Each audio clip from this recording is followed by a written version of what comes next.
So, I hear you've made an enormous faux pas, and everyone's laughing up their sleeves about your date. What? Why? Why? Because she's brought a ludicrously capacious bag. What? What's even in there? Huh?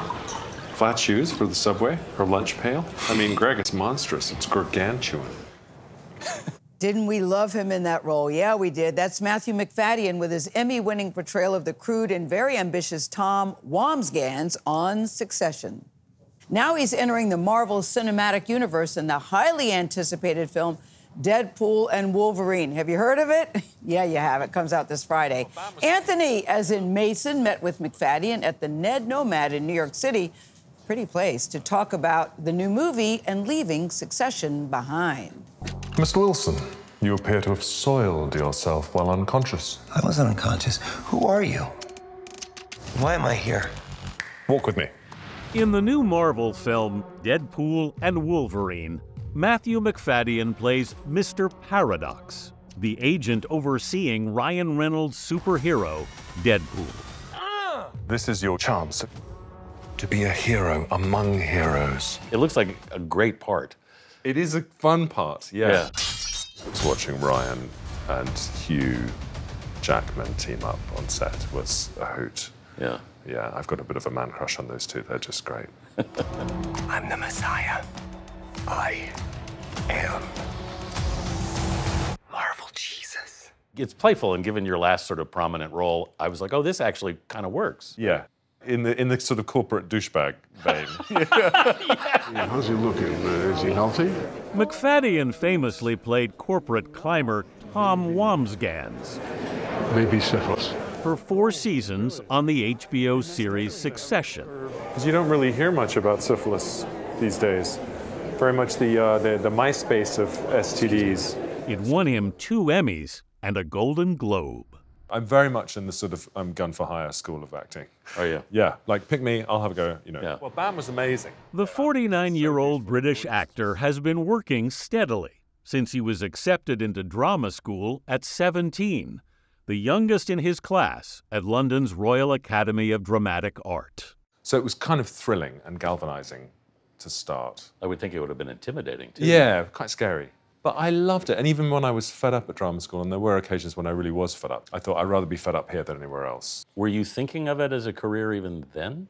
Oh, yeah. I didn't have it. I mean, I didn't know what else I would do. Yeah. I mean, I really didn't. I still don't. An early tour with a production of The Duchess of Malfi took him to New York. I was terrible in the play, but I was quite happy. I remember my reviews from the New York Post. Do you? What did it say? do. They were all alliterative. Yeah. So it said Matthew Macfadyen was deplorably dull and woefully wooden. Well, how did you take that? Manfully. Macfadyen's most prominent early role came in 2005 in Pride and Prejudice. You have bewitched me, body and soul, and I love you. Playing Mr. Darcy in the Jane Austen classic, opposite Keira Knightley as Elizabeth Bennet. Well then. You've said you didn't really enjoy playing Darcy. No, I didn't really. Why? I feel bad saying that, but I did. There were moments I had a good time, but I wish I'd enjoyed it more. I wish I was less worried about it. I just felt, maybe I felt a bit miscast, or I'm not dishy enough, or I'm not, you know. Yeah. But it worked out. I think probably the most flattering thing that happens to me now is people say, were you Mr. Darcy? And it's a good 20 years later. So I think I can't be aging that badly. Jewel was good enough to find me a bunk on the side. More recently, in the film Operation Mincemeat, Macfadyen teamed up with another actor who'd played Mr. Darcy, Colin Firth. Are you out of your mind? We didn't get clearance to go to Spain with him. We didn't even discuss it. Did you ever compare notes? Yes. On your Darcys? Yes. Yeah, exhaustively, extensively. Firth later had high praise for his colleague. Colin Firth said, I wasn't prepared for his performance in Succession. I can't see him anywhere in it, and I don't know where it came from. I don't know if I've ever been so surprised by an actor. Ah. Typically lovely and generous. But where did that come from? I think it was just there on the page, you know. I think it was such a brilliant bit of writing. Greg, you're a criminal mastermind. What polyglot genius could ever hope to crack your impenetrable code? And he's so far away from me, you know. It's like a dream for an actor. I found it very liberating playing Tom. Yeah. And great therapy as well. Thank you, Greg. Yes! Yes! Yes! Yes! Yes! Yes! Yes! Yes! Yes! He would do things that are just excruciatingly embarrassing and awful. Hey, Jonah. Hey, I'm thinking of taking things to the next level. Footstool fiesta. So, yeah, I felt very unburdened at the end of the day's work. Yeah, nothing was too absurd for Tom, really. No. We're good. We're good. Throwing the water bottles at Greg, and, you know. Stop pelting me! Nicholas Braun played his bumbling protege, Greg Hirsch. This is executive level business. Okay? No! You guys ended up almost with like a comedic partnership. Yeah, yeah. I miss that. Oh, don't worry, Greg. It's a nice safe space where you don't have to pretend to like Hamilton. Well, I like Hamilton. Sure you do. We all do.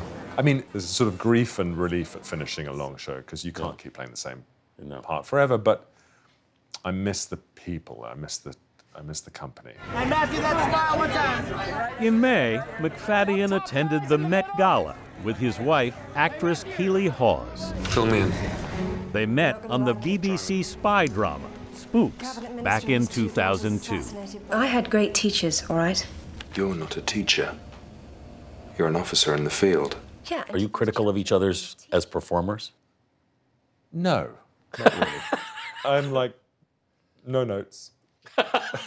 Wise man. Yeah. I mean, the funny thing, we don't always watch each other's stuff. And our children certainly don't watch our things. They don't? No, that's sort of galling. No interest. But that keeps you humble. Yeah. That's the way it should They'll watch Deadpool. For sure. Yes. Yeah, they're interested. Suddenly perked up when they heard I was doing you that. might become a hero from this movie. Yeah. He's great in Deadpool and Wolverine. It's really fun. And I got to tell you that his clip reel from Succession is one of the greatest bodies of work you will ever see. I think so, too. I mean, that water bottle scene is, I mean, I'll be laughing until I die. That's why I like how Colin said I didn't even see him in the character. You can't. I Yeah, mean, and he sits really there and he's when you very see his other mild-mannered and roles, very, yes. very proper. And then you look at that clip and you're like, those two guys don't. But I love how he also says that it is in part due to the writing on the show that created this character of Tom that he was then able to give life to. Yeah. He's got to be able to execute it, Right. no matter how That's good exactly the words right. are. If you can't pull it off, and he certainly did. Yeah, and as you saw for every clip, it's just, I mean, that was one of the joys of watching that show was. Guys, don't we also interview so many stars who like do these superhero movies because their kids don't watch anything that they do? Absolutely true. Right? It's absolutely true, right? And it's like, oh, it's like my kids will finally respect what I do for a living. Yeah. Well, now we need to get our kids to watch interviews about superhero movies. Maybe they'll do that. Good luck. Tune in. Anthony Mason, thank you very much.